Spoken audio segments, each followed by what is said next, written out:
কলকাতায় ফিরে আসেন এবং আবার আয়ুর্বেদিক ডিসপেন্সারিতে কাজ শুরু করার চেষ্টা করেন। যাই হোক, মৃত সাধক রামকৃষ্ণ পরমহংসদেবের স্বপ্নে আবির্ভূত হন, তাকে মাথা ন্যাড়া করে গঙ্গায় স্নান করতে বলেন। তারপর তিনি অন্নদাকে সেই মূর্তিটি ফিরিয়ে আনতে বলেছিলেন, যা তিনি কলকাতার ইডেন গার্ডেনে একটি পুকুর এবং নারকেল গাছের নিচে লুকিয়ে রেখেছিলেন। তাকে আরও 3 জন ভক্তকে সাথে নিয়ে যেতে হবে, নীরবতা পালন করতে হবে এবং ছবিটি যতটা সম্ভব গোপন রাখতে হবে। 3 বন্ধুকে সঙ্গে নিয়ে খুব ভোরে বেরিয়ে পড়লেন ইডেন গার্ডেনে। তিনি জলের ধারে গাছগুলোকে দেখতে পেলেন এবং মূর্তিটি জলের নিচে কাদার মধ্যে পড়ে রয়েছে। তিনি নীরব থেকে কাপড় দিয়ে ঢেকে বললেন, অন্নদা ও তার বন্ধুরা বাড়ি ফিরে গেলেন। অন্নদা মূর্তিটির আনুষ্ঠানিক পূজা করেছিলেন এবং দেবীর পবিত্র খাবার দিয়েছিলেন। হঠাৎ তিনি বুঝতে পারলেন যে সকলেই দেবীর মূর্তি হয়ে উঠেছে এবং এমনকি শিশুরাও তার মূর্তিটির মতো ছোট আকারে দেখা। তার বন্ধুরা ভয় পেয়েছিল যে সে আবার পাগল হয়ে যাবে। বন্ধু স্ত্রী বিমলা মা যখন মূর্তির চারপাশে মালা পরিয়ে দিলেন, তখন তিনি চিৎকার করে প্রণাম করলেন এবং 2 দিন ঘরে বসে রইলেন। তাকে তার বন্ধুদের দ্বারা দেবীর খাবার খাওয়ানো হয়েছিল, কিন্তু তার মন ছিল অন্য জায়গায়। তিনি উঠে মূর্তিটির একটি ট্রাঙ্কে আটকে দিলেন এবং আবার অজ্ঞান হয়ে গেলেন। আমরা আমাদের পরবর্তী অনুষ্ঠানের দিকে। রবীন্দ্রনাথ ঠাকুর বলেছেন, বিনয় একটা অভাবাত্ম গুণ। আমার যে অহংকারের বিষয় আছে, এইটি মনে থাকার বিনয়। আমাকে যে বিনয় প্রকাশ করিতে হইবে, এইটি মনে থাকার নাম বিনয় নয়। শিক্ষা গ্রহণের পাশাপাশি চরিত্রের গুণাবলীতে বিকাশ ঘটানো দরকার। সমাজ যেমন ভাবমান, তেমনি মানুষের হৃদয়ে ধাবিত হয় তার লক্ষ্যের দিকে। শৃঙ্খলা, রীতিনীতি, নিয়ম কানুন, শিক্ষাদান ইত্যাদি আমাদের এই আদ্যাপীঠের অধীনে প্রত্যেকটি প্রতিষ্ঠানকে এবং আদ্যাপীঠ মাতৃমন্দিরকে জাতীয় ও আন্তর্জাতিক স্তরে বিশ্বের দরবারে পৌঁছে দিয়েছে। তাই অন্তহীন যাত্রার প্রারম্ভ কেমন ছিল তারই বিষয় নিয়ে শ্রী শ্রী অন্নদা ঠাকুরকে শ্রদ্ধা জানিয়ে তার রচনাছোলা যাত্রা ও আদ্যানা প্রাপ্তির সম্বন্ধে একটি নাটক নিবেদন করা হচ্ছে। শ্রী শ্রী অন্নদা ঠাকুরের রচনাছোলা যাত্রা নাটকটি পরিবেশন করতে আসছে আদ্যাপীঠ অন্নদা বিএড কলেজের ছাত্রছাত্রীরা। বিপরীত দিক হইতে একজন সাধু আসতেছে। ওনার কমণ্ডলুতে জল আছে। ওনার কাছে ঠাকুর জল প্রার্থনা করেন। আমাকে এখনো 1 ক্রোশ পথ যেতে হবে। তোমায় জল দিয়ে শেষে নিজে মারা যাব? তুমি কমণ্ডলু করে জল আনোনি কেন? একটু এগিয়ে যাও, আগে ফাঁড়ি আছে, ফাঁড়িতেই খাবার জল থাকে।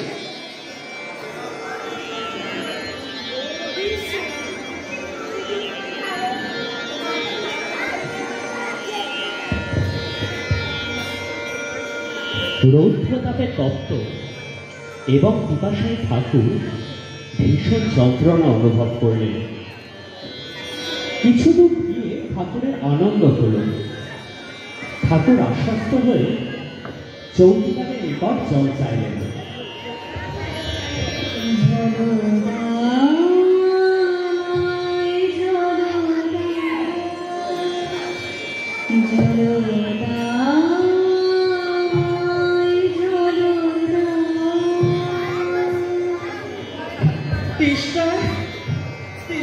আমার প্রাণ উষ্ণগত, আমার ছাতি ফেটে যায়।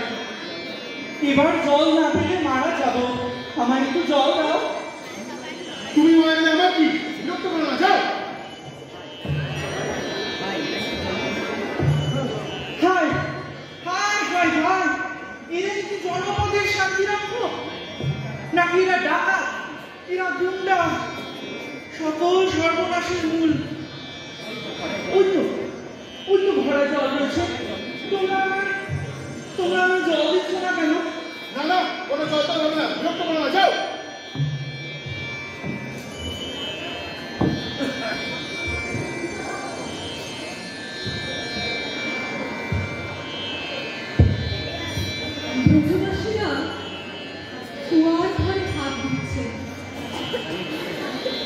চারিদিকে ঠাকুরের অসার সঞ্চার হল।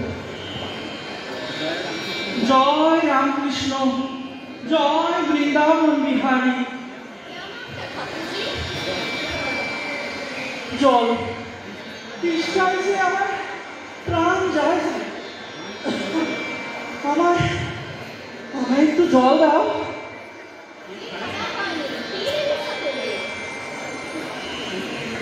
তৃষ্ণায় আমার প্রাণ যে উষ্ণগত, ভরা হোক নোনা হোক, আমায় একটু জল দাও, নাহলে এখন প্রাণে নাড়ে যাবো। ये खड़ा पानी है, पी नहीं सकोगे।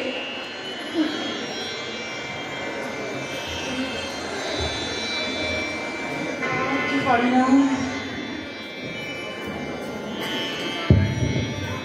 ঠাকুর জলের আশায় কুয়ার ধারে যেতে যেতে মধুর কিছু কথোপকথন শুনতে পেলেন। দুটি বালক বালিকা নানা বেশভূষায় নানা কৌতুক করতে করতে আসছে। ওদের চোখে মুখে প্রেমানন্দের আভাস পাওয়া যাচ্ছে। ওরা ঘটি ও দড়ি দিয়ে কুয়ো থেকে জল তুলে একজন আরেকজনের গায়ে ছিটিয়ে খেলা করতে লাগলো।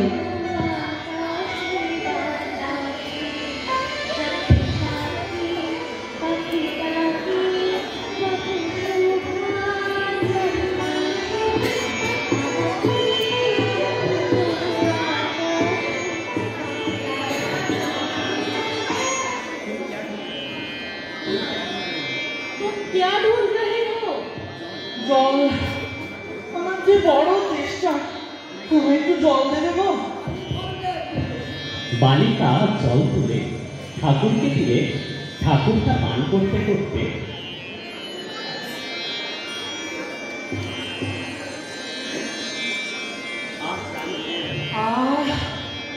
প্রাণটা জুড়িয়ে গেল। কি মধুর, কি সুমিষ্ট এই জল। আর এই জল কিনা খারাপ মানে বলে ওই হৃদয়হীন ব্রজবাসী। দাও, আরেকটু দাও।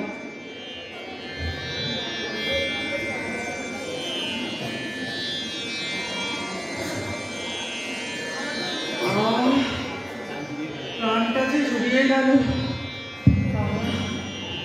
বালক বালিকা করুণ নয়নে ঠাকুরের দিকে চাইলেন। তাদের চলে যেতে উদ্যত দেখে ঠাকুর বললেন, तुम लोग कहाँ के रहने वाले हो? हम लोग की आस्थाना रंगनाथ जी की मंदिर।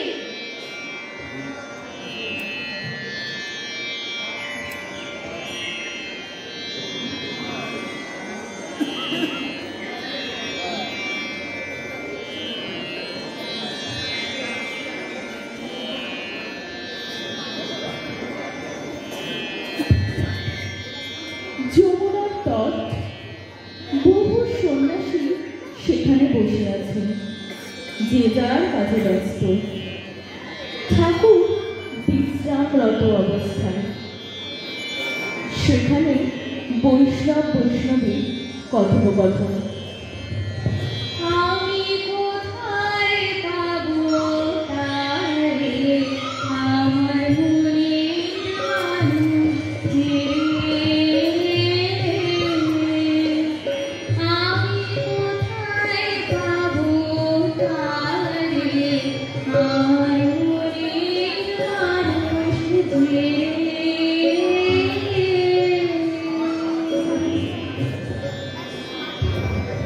আচ্ছা, তুমি আজ এত খাবার আনলে কেন বলো তো? কে খাবে এত খাবার? তাই তো, দেখো তো এখানে কি আছে। নিশ্চয়ই বৃন্দাবন বিহারী আছে, ওর জন্যই এত খাবারের আয়োজন করেছে। কে বাবা তুমি? শুয়ে আছো, তুমি কি কিছু খাবে?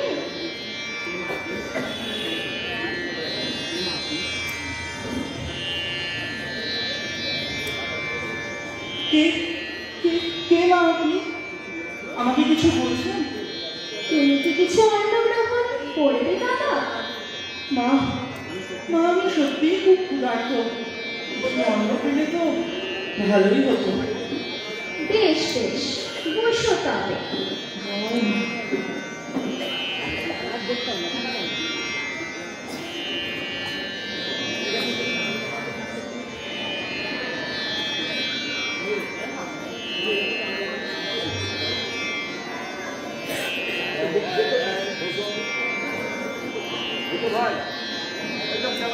সব খেতে হবে বাবা, কিচ্ছু ফেললে চলবে না।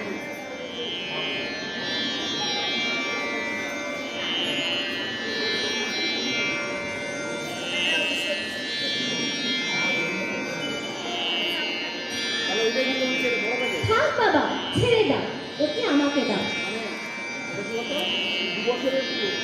তুমি বলো আমার কাছে এসে হাতটা ধুয়ে নাও।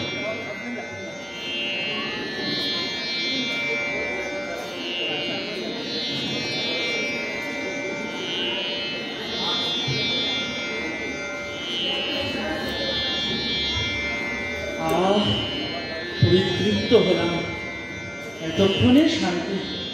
জয় জয়।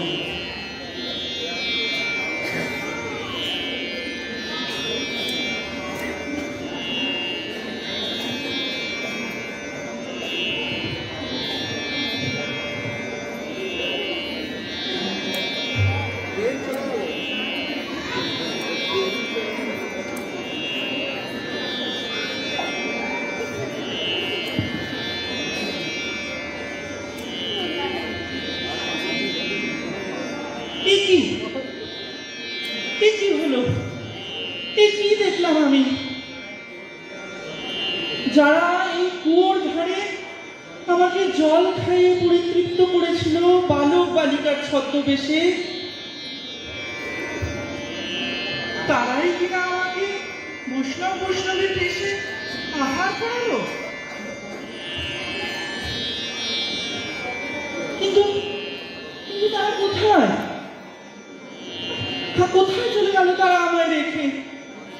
আমি যে সব শূন্যময় দেখছি, স্থান শূন্য, আসন শূন্য, আমার হৃদয় পর্যন্ত শূন্য করে তারা কোথায় চলে গেল? তারা কোথায় চলে গেল?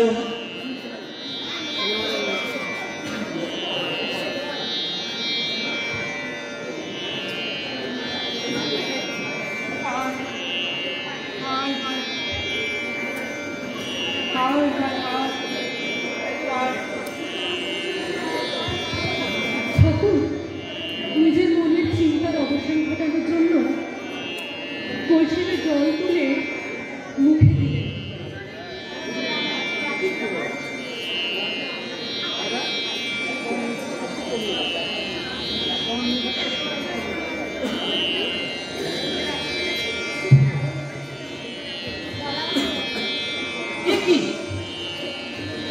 সেই জল, এই যে লবণাক্ত পচা দুর্গন্ধযুক্ত জল, কার সাধ্য এই জল গলাধকরণ করে?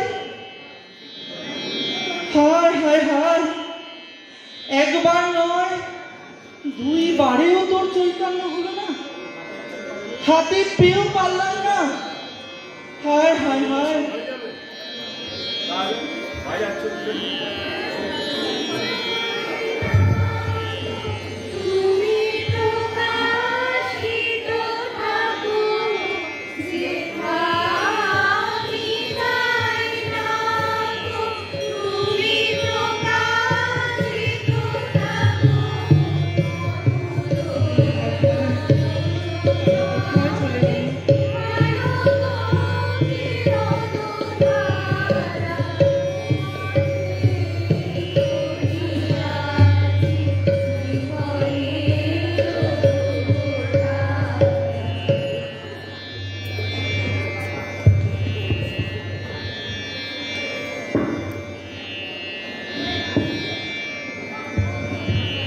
দুঃখে ঠাকুরের হৃদয় আলোড়িত হয়ে উঠল, বুদ্ধি বৃত্তি লোপ পেতে লাগলো। ক্রমে ঠাকুর অচৈতন্য হয়ে ভূমিতে লুটিয়ে পড়লেন।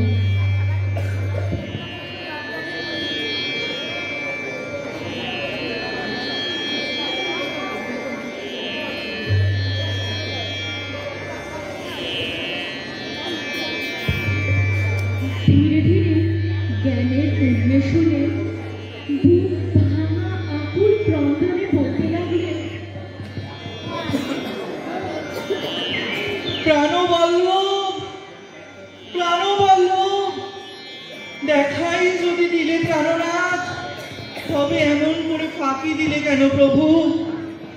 আর যে পারি না প্রভু, দেখা দাও আমায় প্রাণবল্লভ, আর যে পারি না।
এইভাবে বহুক্ষণ কান্নাকাটির পর ঠাকুর নিদ্রাভিভূত হলেন। অকস্মাৎ অপূর্বময় এক আনন্দময় মূর্তি দেখলেন। কি মধুর ভাব! তারা আশ্বাস দিয়ে বললেন,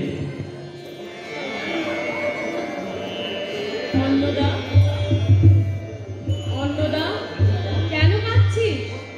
আমাদের স্বরূপ যদি তুই সাক্ষাৎ দর্শন করতিস, তাহলে যে তুই এই নশ্বর দেহে বিরাজ করতিস না। অন্নদা, তোর দ্বারা যে আমাদের অনেক কাজ নিষ্পন্ন করার আছে, তাই যে তোকে কিছু বুঝতে দিইনি। কোনো দুঃখ করিস না অন্নদা।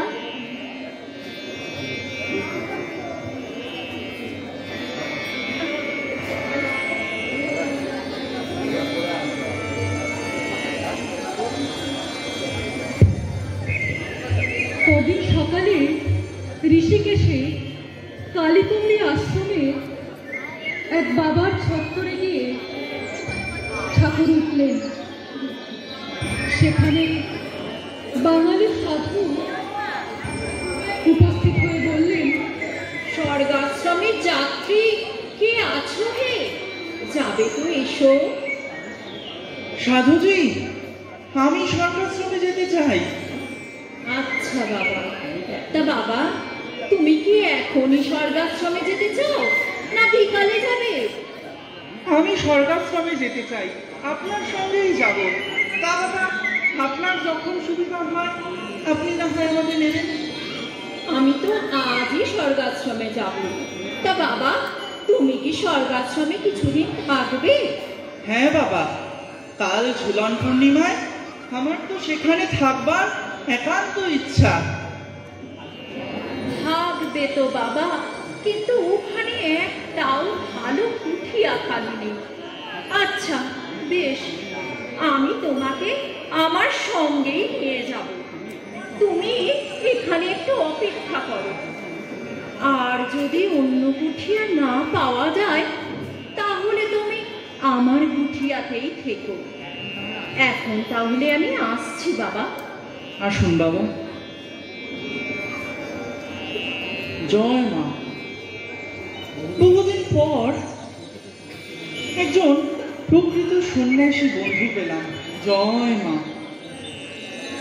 সকলই তোমারই ইচ্ছা, ইচ্ছাময় তারা তুমি, তোমার কর্ম তুমি করো না, লোকে বলে করি আমি, সকলই তোমারই ইচ্ছা।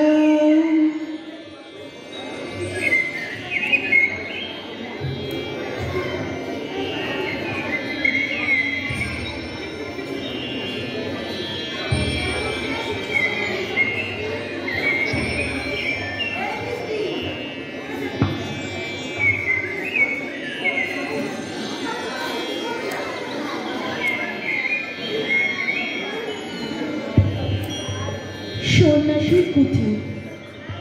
সন্ন্যাসী কঠোর ধ্যানে মগ্ন। ঠাকুর স্তম্ভিত হয়ে দেখলেন এবং মনে মনে বলতে লাগলেন, হায় হায় হায় হায়, ভগবানকে পাওয়ার জন্য এত কঠিন তপস্যা। যিনি দয়াময়, যিনি দীনবন্ধু, যিনি প্রাণনাথ, যিনি অনাথের নাথ, শাস্ত্রে যাকে করুণা সিন্ধু বলে, তাকে লাভ করার জন্য এত কঠোর সাধনা। আচ্ছা আচ্ছা, কলিকালে ভগবানকে পাবার আর কি কোনো সহজ পথ নেই? কেন থাকবে না বাবা? মহাপ্রভু তো বলেছেন, হরে নাম হরে নাম, হরে নাম কেবলম নাস্তিব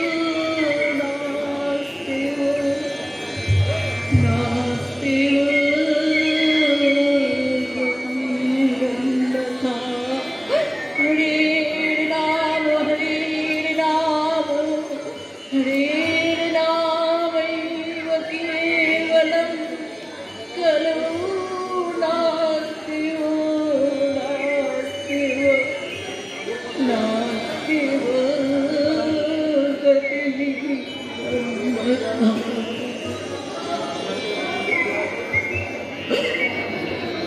বাবা, তুমি এখনো ছেলে মানুষ, তোমার এখনো অনেক সাধনা বাকি। দাঁড়াও, আরো কিছুদিন অপেক্ষা করো। তুমি তখন বুঝবে মানুষ ত্যাগের পথে ছোটে কেন, আর কঠোর সাধনাতে কোন সুখে ব্রতী হয়। ত্যাগাৎ শান্তিরনন্তরম, এ কথা ধ্রুব সত্য বাবা, ধ্রুব সত্য।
ঠাকুর নিদ্রা বিভূত। এমন সময় রামকৃষ্ণদেবের আবির্ভাব।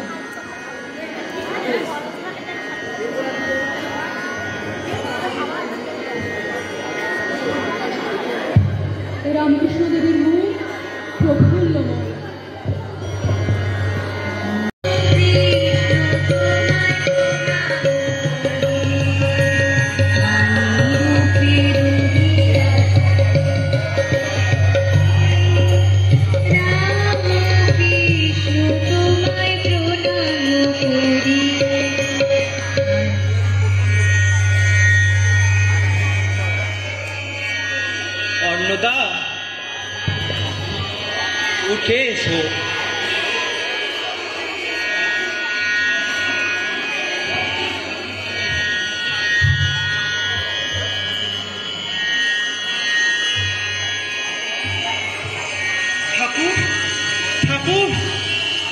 তুমি এসেছো? তুমি এসেছো ঠাকুর? ঠাকুর! অন্নদা ঠাকুর তৎক্ষণাৎ কম্বল আসন এনে রামকৃষ্ণদেবের পাশে কুয়োর ধারে বসলেন। রামকৃষ্ণদেব তার কাছে বসে বললেন,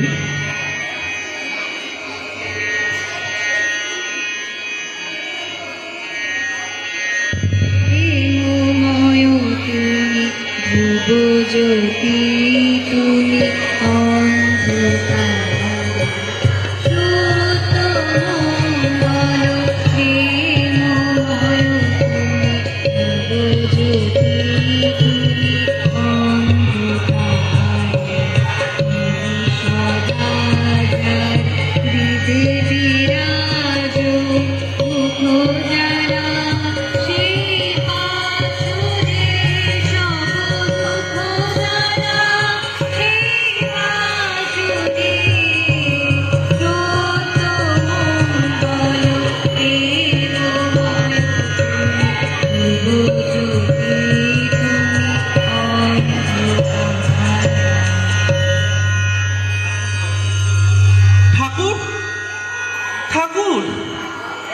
সংসারে জীব কত অসহ্য দুঃখই না ভোগ করছে ঠাকুর।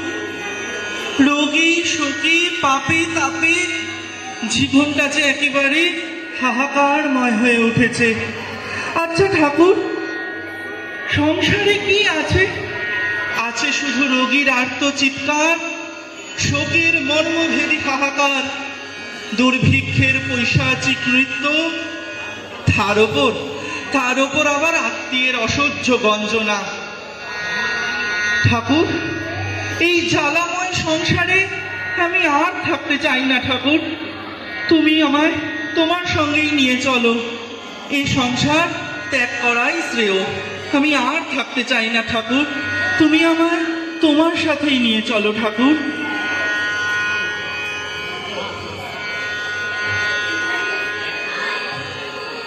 আচ্ছা, বেশ বেশ, তা আরেকবার ভালো করে ভেবে দেখো দেখি।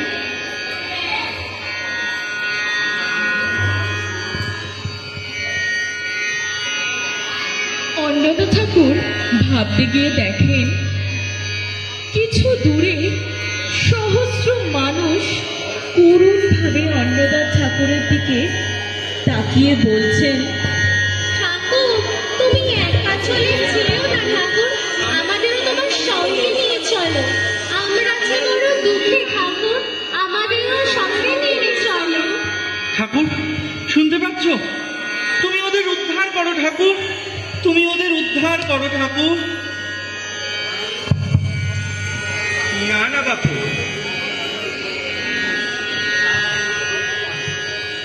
তা হয় না। ওদের এখনো অনেক কর্ম বাকি। ওরা কেমন করে তোমার সাথে মুক্তির পথে যেতে পারে? ঠাকুর, ঠাকুর, এই অসম্ভব সম্ভব হবে কি করে বলুন? আমি জীবনপণ তাই করব। কি করতে হবে বলুন ঠাকুর? না না বাপু, তা হয় না। সে সময় আসতে এখনো 100 বছর বাকি আছে। তুমিও এই সংকল্প ছাড়ো বাপু। আমি কিচ্ছু জানি না ঠাকুর। এ তোমাকে করতেই হবে ঠাকুর, এ তোমাকে করতেই হবে। অন্নদা, তুমি যা চাইছো তা তোমায় করতে হলে তোমায় 20 বৎসর সাধনা করতে হবে। 10 বৎসর সংসারে থেকে বাপ মার সেবা, আর বাকি 10 বৎসর সস্ত্রীক গঙ্গা তীরে থেকে তোমায় মন্ত্রের পুরস্চারণ করতে হবে। কঠোর নিয়মের মধ্যে থেকে তোমায় মন্ত্রশক্তিকে জাগ্রত করতে হবে।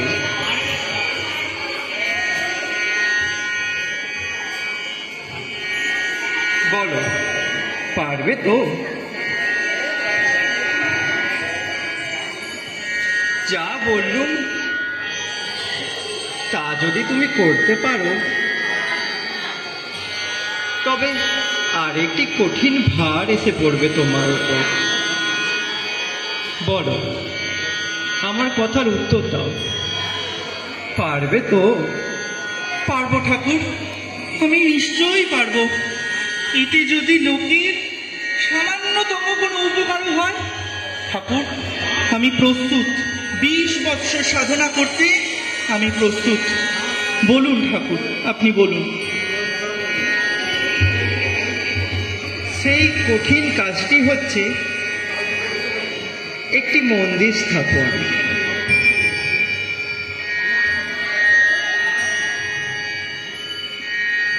যেই মন্দির প্রতিষ্ঠার পর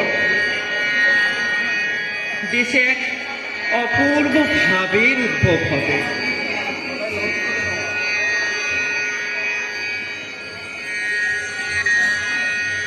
সেই মন্দির স্থাপন, যেই মন্দির প্রতিষ্ঠার সাথে সাথে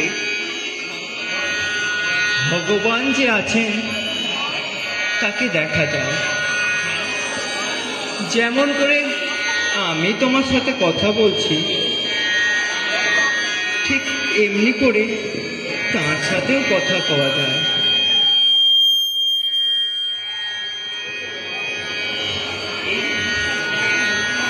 এইরূপ বিশ্বাস সনাতন হিন্দু ধর্মের অন্তরে জেগে উঠবে এবং দেশে এক নবজাগরণ নিয়ে আসবে এই মন্দির প্রতিষ্ঠার মাধ্যমে। বলো, পারবে তো? পারবো ঠাকুর, নিশ্চয়ই পারবো। বলুন, কেমন হবে সে মন্দির? রামকৃষ্ণদেব পাহাড়ের গায়ে 3টি মন্দির দেখালেন। প্রথম মন্দিরটি অতিকায়, হংস পৃষ্ঠপরি, মন্দিরের চূড়া স্বর্ণময়, প্রাচীর বহুমূল্য রত্নরাজি খচিত। মন্দিরের মধ্যে বেদির ওপর পরমহংসদেবেরই সজীব মূর্তি।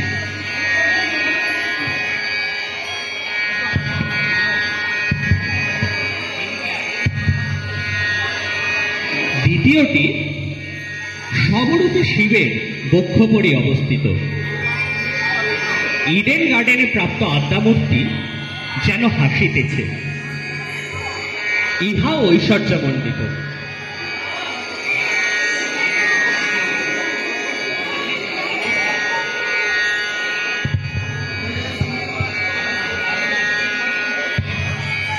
তৃতীয়টি গরুড়ের পৃষ্ঠে অবস্থিত। ঐশ্বর্যে ইহাও 2টির অপেক্ষায় হীন নয়। মন্দিরের মধ্যে রাধা কৃষ্ণের যুগল মূর্তি। অন্নদা, এই মন্দিরগুলি ভালো করে দেখো। ঠাকুর, ঠাকুর, এরূপ মন্দির নির্মাণ কি কোনো মানুষের সাধ্য? এরূপ মন্দির যে কেবল শিবলোক, ব্রহ্মালোক এবং বিষ্ণুলোকেই শোভা পায়।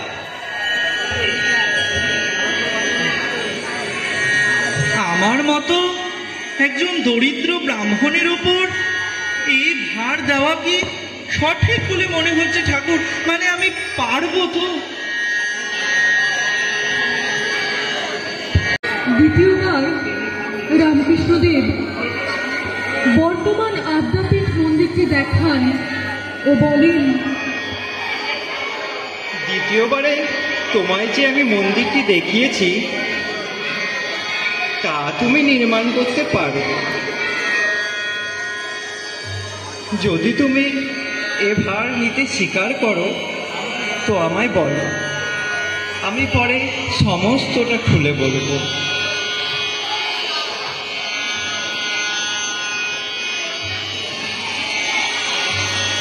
ঠাকুর, ঠাকুর, যদি আপনি আমার পাশে থাকেন আমি নিশ্চয়ই পারবো ঠাকুর। আপনার আশীর্বাদ থাকলে নিশ্চয়ই আমি পারবো। আচ্ছা, বেশ বেশ, ভালো কথা। জয় মা। একবার বিরাজ গো মা হৃদি কমলাসনে,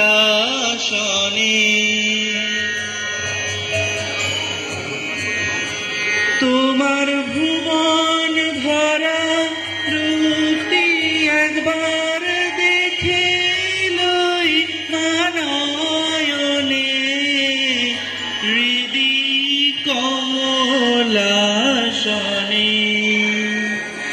একবার বিরাজ গো মা হৃদি কমলাসনে।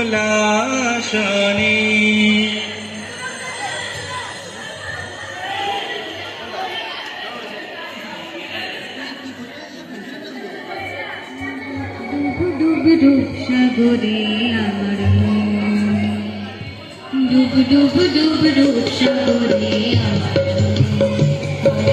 পাতাল খুঁজলে